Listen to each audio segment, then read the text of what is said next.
Welcome back. Day 7, the last day. We're going to begin in child's pose. And if you're familiar with child's pose, there are different variations. And maybe because it's the first one, you're just kind of cold coming into the practice, you might want to go with your knees wide. But I will talk about all of the air options here. So wide knee child's pose, knees are as wide as your mat, your big toes kind of come to touch, and you can walk your hands forward from there. You can also do with the knees together, hands walk forward, you're in Mecca, or hands can reach back towards your feet in traditional Balasana. My first one, I quite like the hip opening of the wide-knee child's pose. Okay, and I'm going to come down here, bring the forehead down to the mat if that's available to you. And I encourage you to find your breath here. Okay, lengthen both the inhales and the exhales.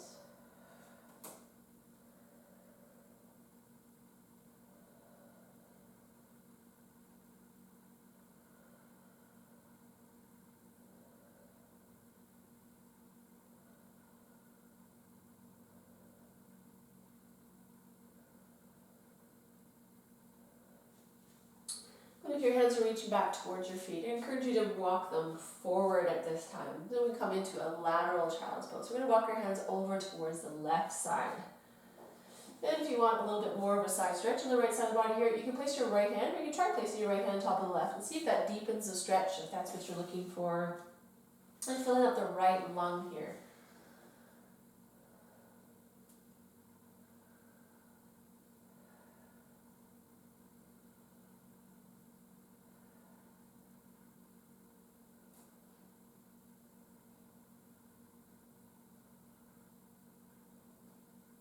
Bring the right hand off, walk the hands to center, taking them over now to the right, maybe left hand on top of the right hand. Fill up your left lung.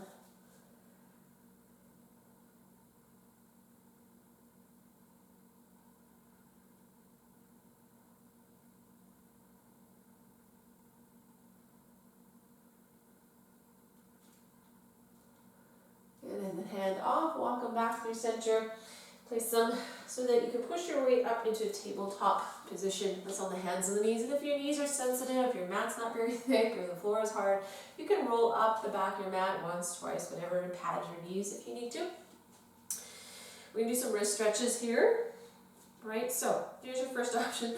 Fingers are pointing forward. Maybe there isn't a lot of movement here. Or see if you can turn your fingers out quarter turns, your fingers are pointing towards the side of your mat.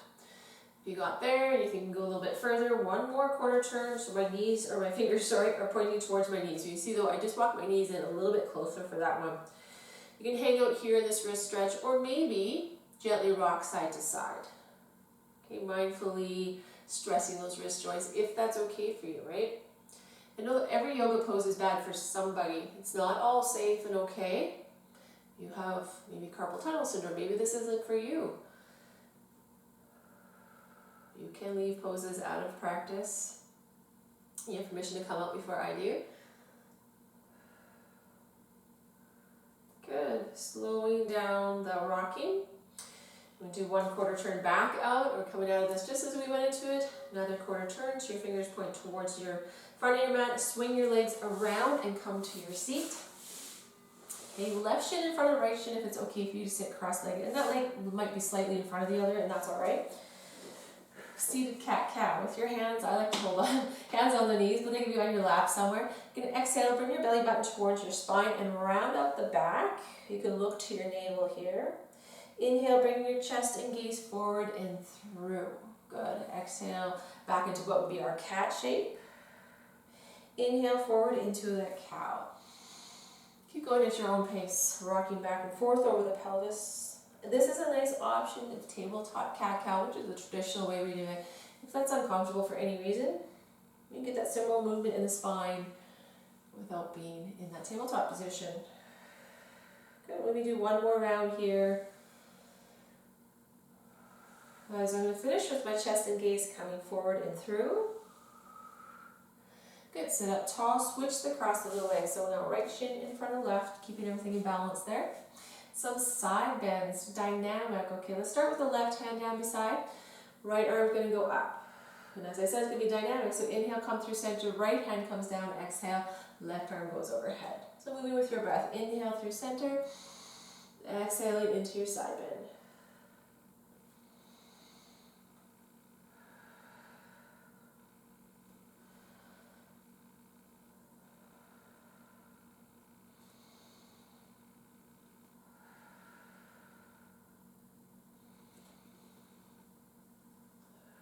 Finishing through side bend over towards the right, even that off.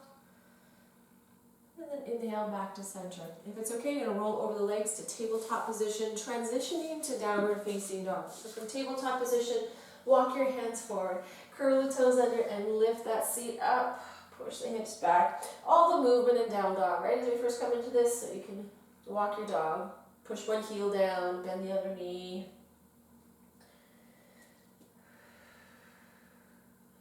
Good, bring those heels into stillness. Feet are about hip width distance apart, arms shoulder width apart unless you're tight in the shoulders. You may have to be a little bit wider. Spread your fingers wide, middle fingers pointing forward. Press the ears in between your biceps. Doesn't matter if both your heels touch down the mat at the same time.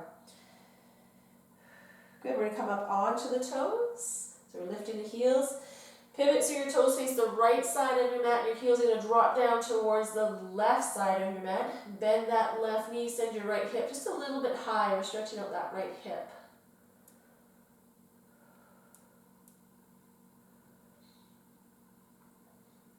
Good, come back through center, up on your tiptoes. Pivot so that your heels are going to face towards the right side of your mat. Toes towards your left, and then drop the heels down. Bend that inside knee, that right knee, send that left hip a little higher. Push out there. Good. Inhale back through center. Drop the heels, drop the knees. Swing your legs around and we'll meet on the back. So coming onto your back. Supine. Onto the back. We're going to keep the left leg bent. Bring the right knee up. Catch a hold of that right knee with your right hand and do some nice hip circles here.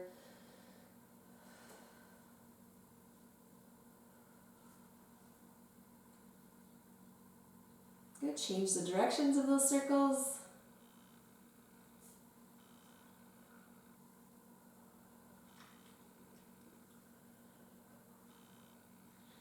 Pull the knee in towards the chest. Straighten that leg, send it down, and pedal it in. So bringing the knee into the chest, straighten that leg. It's like you're riding a bicycle.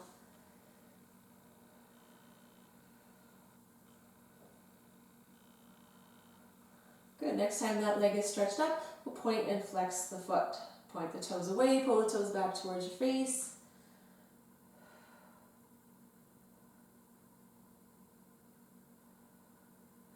Good. Exhale, release the right foot sole down.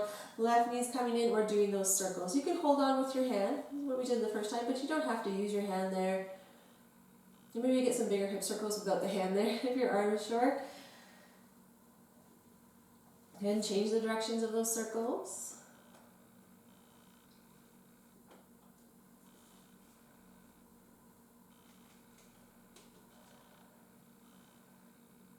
Good, hug that knee in. Straighten the leg up towards the ceiling, send it away, and bring the knee in. Okay, so we're bicycling that left leg.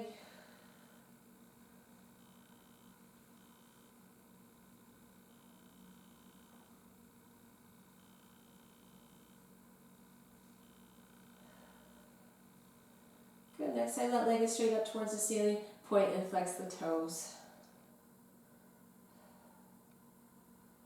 You're pushing the gas pedal.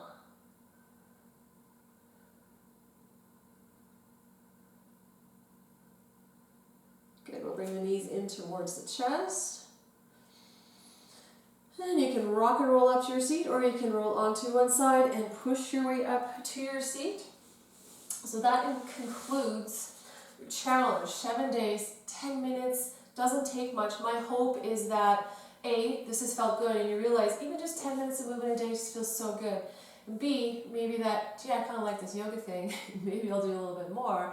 And C, it doesn't take much, right? And you committed to just 10 minutes a day and you're already feeling better, who knows where that can take you, or maybe that's where you stay at, but you've introduced a little bit of good movement, taking care of yourself. If there's anything else I can help you with, please don't be shy, don't hesitate to reach out to me. But until we see each other again, namaste everyone.